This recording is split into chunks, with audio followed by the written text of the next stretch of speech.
redzēsim, kā viņam veiksies vakardien treniņos. Starp citu, tas ir vienīgais E46, kam ir uzlikts bloķis, ko var izdarīt HGK motosporta darbnīcā, ja kas. Kā viņam nesanāk. Bet viņam tā īpaši nesanāk. Nav, viņš nespēja to prasmīgi pielietot. Čāls uzbrauks savus apļus nepieciešamos un pacels savu kvalifikāciju. Treniņi un vēlreiz treniņi. Protams, bez treniņiem nekas šī dzīvē nenotiek.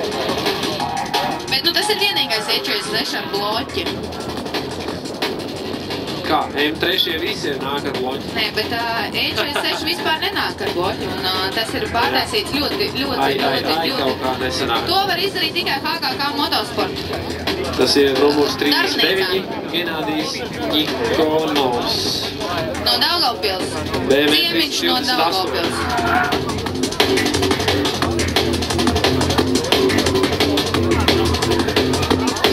Oi, bišķi ņemrāt un zālītē. Nu, laikam viņam tā nav mājas trasta. Jāpatrenējās, un tad viss būs kārtībā noteikti. Jā, nebija Galvenais ir gribēšana. Ja gribēsies, tad arī sanāks. Tomēr Daugavpils ir bišķi tālu.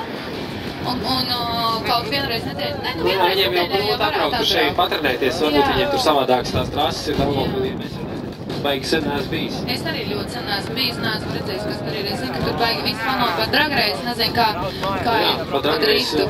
Bet es domāju, ka viņi arī sāks braukt un trenēties un viss būs kārtībā.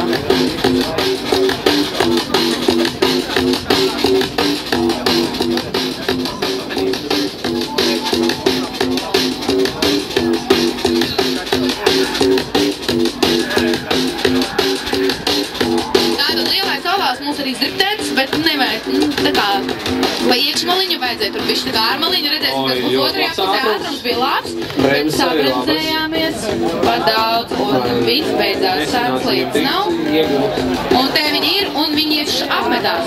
360, tas jau skatītāji. Kā jūs patīkam? Nesanāc izriktēt trasi. Nesanāc izriktēt, vispār zālīt uzgriez, vai ne? Lai jums ir pa prieku.